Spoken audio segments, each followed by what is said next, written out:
What would you do if you had 2 million people looking to you for answers to their problem? Will you run in fear, or would it be a wake-up call for you to trust God and be bold? I know when we think about Joshua, we remember his victory at the walls of Jericho, but he did so much more in showing us that when we surrender our hearts completely to God, he will work on our behalf. 3 times in Joshua 1, God told Joshua to take courage, and he did because God commanded it.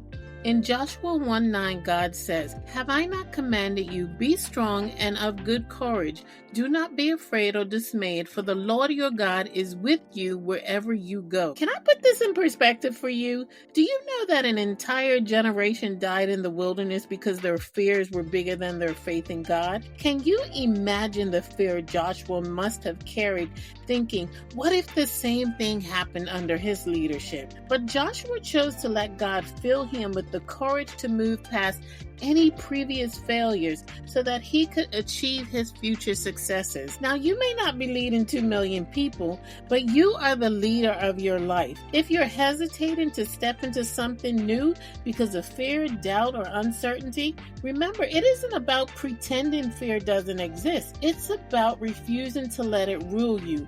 The same God who walked with Joshua walks with you. So whether you're launching something new, healing from something hard, or navigating a big decision, don't let fear stop you. God's presence is your promise. When he calls you to it, he equips you for it. Thanks for joining me for another 1 Minute on Purpose.